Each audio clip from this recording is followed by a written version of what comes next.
매일 아침 하나님과 함께 누리는 하늘의 양식, 오늘 만나. 여호와께서 이와 같이 말씀하시되 너는 유다 왕의 집에 내려가서 거기에서 이 말을 선언하여 이르기를 다윗의 왕위에 앉은 유다 왕이 너와 네 신하와 이 문들로 들어오는 네 백성은 여호와의 말씀을 들을지니라.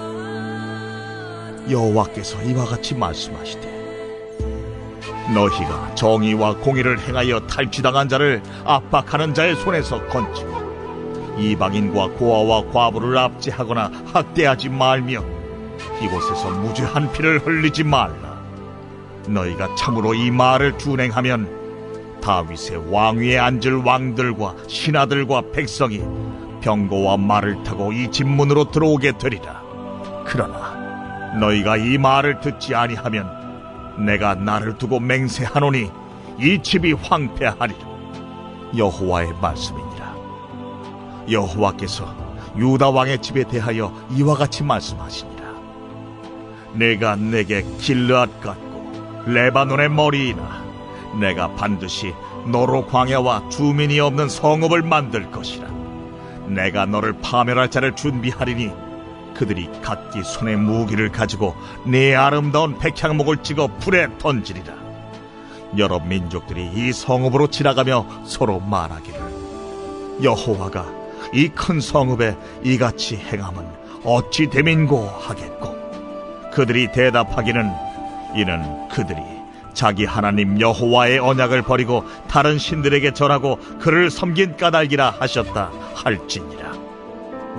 하나님께서 다윗에게 약속하신 가장 큰 복 중에 하나는 다윗의 집과 다윗의 나라가 하나님 앞에서 영원히 보존되고 그 왕위가 영원히 견고할 것이라는 약속입니다.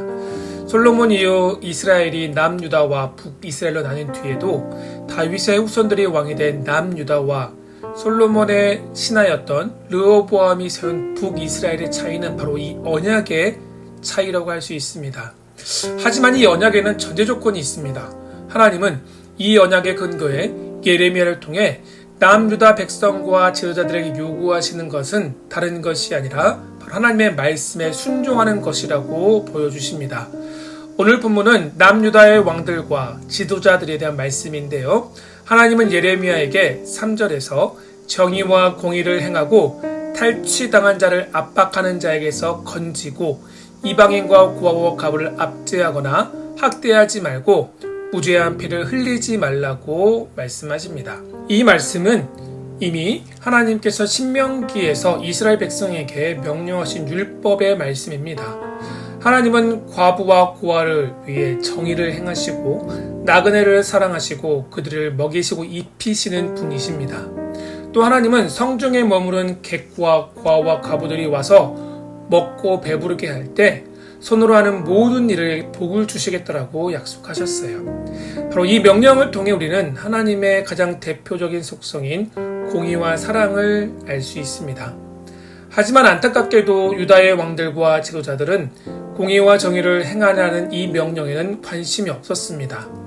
하나님은 사회적 약자들을 보살피고 섬기라는 이 명령, 모세를 통해 주셨던 율법의 가장 기본적인 정신 이 말씀에 기쁨으로 순종하고 실천한다면 다윗의 왕에 앉을 왕들이 병거와 군마를 타고 신하와 백성을 거느리고 왕궁의 대문 안으로 들어오게 될 것이라고 약속하셨습니다. 이게 바로 4절의 말씀이죠. 하지만 그들은 자신들의 안위에만 관심이 있었습니다. 화려한 백향목궁에 거하면서 가난한 자들과 압제당한 자들을 외면했습니다.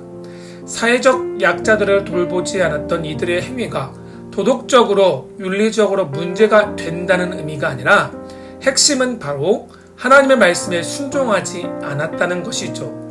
하나님이 아니라 자기 중심적인 생각과 이기적인 신앙에 빠져 있었습니다. 하나님은 하나님의 말씀에 순종하지 않은 이들을 위해 이방의 군대를 준비시키시고 그들이 그렇게 아끼고 사랑했던 화려한 백향목궁이 불에 타 없어질 것이라고 황폐하게 될 것이라고 말씀하셨어요. 이 심판의 원인은 9절에서 이방인들이 이렇게 말하죠. 그들이 자기 하나님 여호와의 언약을 버리고 다른 신들에게 절하고 그들을 섬김 까닭이라. 하나님은 여전히 자신들의 죄악을 깨닫지 못하고 유다 백성의 이러한 어리석은 모습을 바로 이방인들의 입술을 통해서 증거하십니다. 하나님께 선택받아 할례를 행하고 율법을 가졌다는 특권의식에 사로잡혀 마치 하나님이 언제나 내 편이라고 그릇된 생각에 사로잡혔던 유다 백성의 안일함을 경계해야 합니다. 물론 우리의 아버지가 되신 하나님은 언제나 우리의 편이십니다. 우리의 연약함과 아픔을 아시고 우리의 피난처여 우리의 우편 그늘이 되어 주십니다. 하지만 하나님이 내 편이시라는 이 믿음의 고백에는 전제 조건이 있습니다. 바로 우리가 하나님의 말씀에 순종함으로 하나님 편에 먼저 설 때 하나님은 우리 편이 되어 주십니다. 성도인 우리에게 하나님이 요구하시는 것은 어려운 것이 아닙니다. 우리가 하나님의 말씀에 순종하며 하나님의 나라와 하나님의 의를 구하는 삶을 살아가는 것, 이것은 우리가 먼저 하나님 편에 서는 것입니다. 하나님은 우리가 하나님 편에 설 때 하나님이 우리의 편이 되어 주십니다.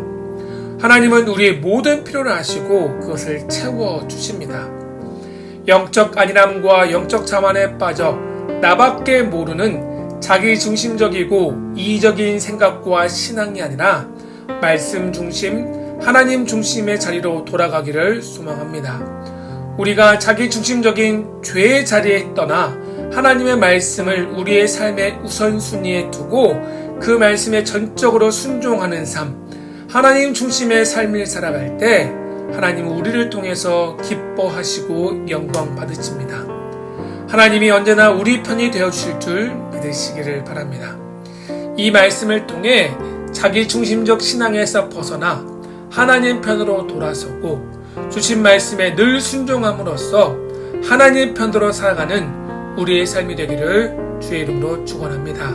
일단 하나님은 우리의 삶을 하나님이 함께 하시는 하나님이 영광 받으시는 형통의 삶으로 바꿔주실 줄 믿습니다. 오늘 하루 이러한 삶을 살아가기를 주의 이름으로 축원합니다.